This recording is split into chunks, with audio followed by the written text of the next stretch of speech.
Welcome to the Business Wisdom Podcast, where business strategist Clive Enever shares his inner business wisdom with you. Each episode is packed with his experience to help you grow and develop your own business wisdom. Join Clive as he shares his wisdom with you. Most business owners, of course, know what it is that they want to do. And sometimes they know why they want to do it. In fact, most times they know why they want to do it. Lots and lots of people don't know how to do it, how to achieve the goals that we set. Now, if we look at achieving goals in a very simple way, we do it every day because everything that we do is achieved from setting a goal. Unfortunately, most of us do it unconsciously. We don't know that we've set a goal to do something, and we just do it. So we don't understand the process that's required to go out and do things that we don't do as a general rule. Now, doing things as a general rule is just another way of saying we've created a habit.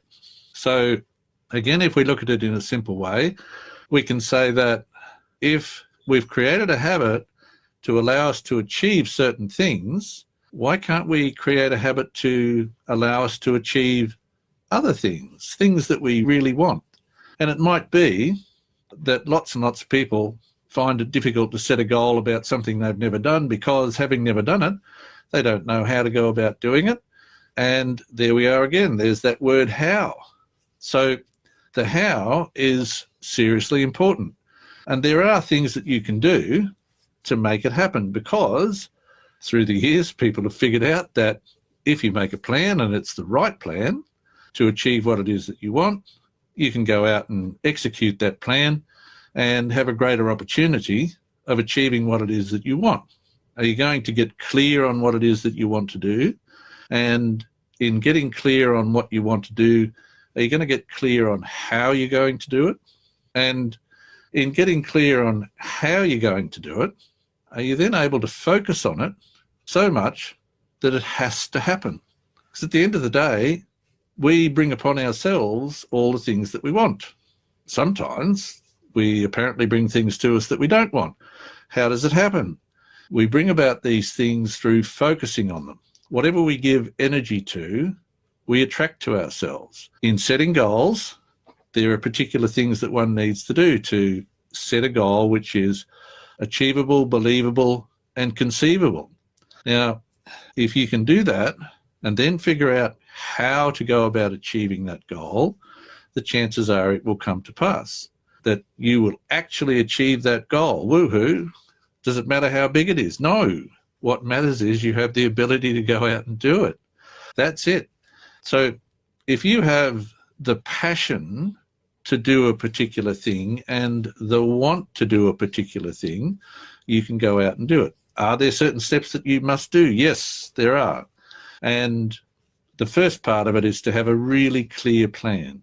Now, I'll get into that a bit more in a moment, but in having a really clear plan, it makes it much easier to undertake the appropriate activity which is likely to deliver the result. Now, why do I talk about activity as different to the result? The simple rule is that the result is something that you cannot control. However, you can control the activity that you undertake. If you undertake the right activity, you'll get the right result. Our focus needs to be at once on the outcome that we want to achieve so that we stay motivated and inspired to go and get that. We also need to be focused on the activity, because the activity is something that we can control. And if we miss undertaking the activity that we should, then we've reduced the likelihood that the outcome is going to be delivered. So understanding the activity required is very important. More important than understanding it, perhaps, is actually doing it. There's an old Irish proverb that I saw recently. It reminded me that you don't plough a field by turning it over in your mind.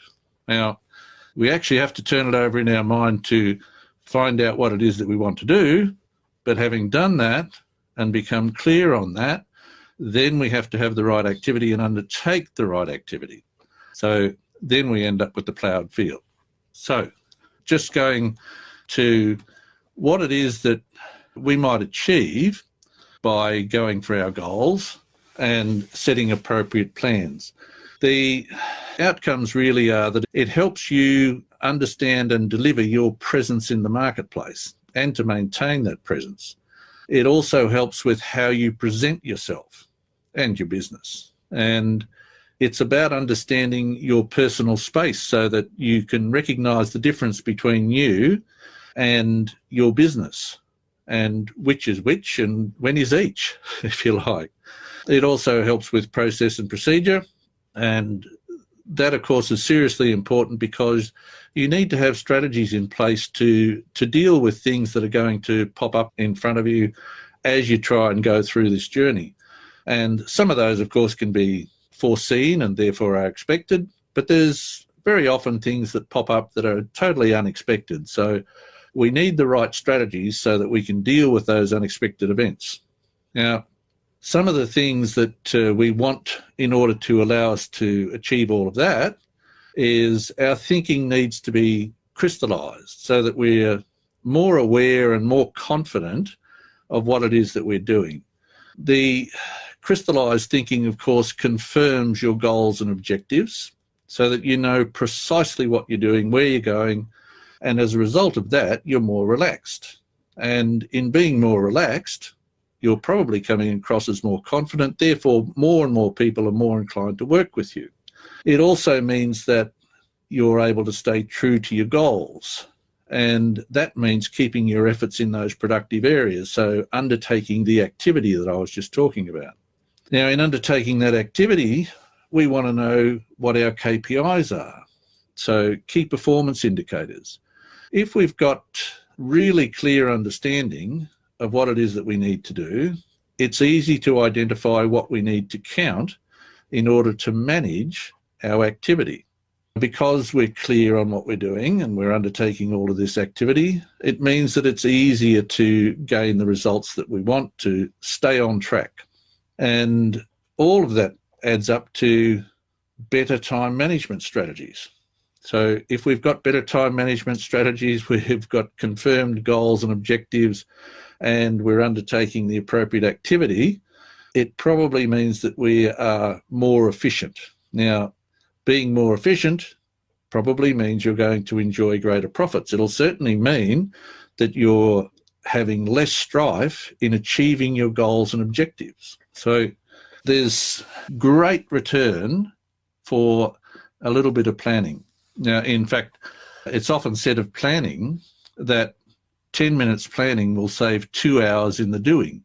And I always figure it's pretty handy to save as much time in the doing as you possibly can because our time is finite. Let's make the plan so that we can undertake the appropriate activity and achieve the objectives far more readily than otherwise we might. So go out and have an absolutely great week. And if you haven't already set a goal for this week, jump to it, set one, and then undertake the activity to make sure that you're able to achieve it. So have a great week, everybody. Bye now. Thanks for joining Clive. Remember to subscribe for more business wisdom. Want to work with Clive? Book a discovery call with him at enervagroup.com.au.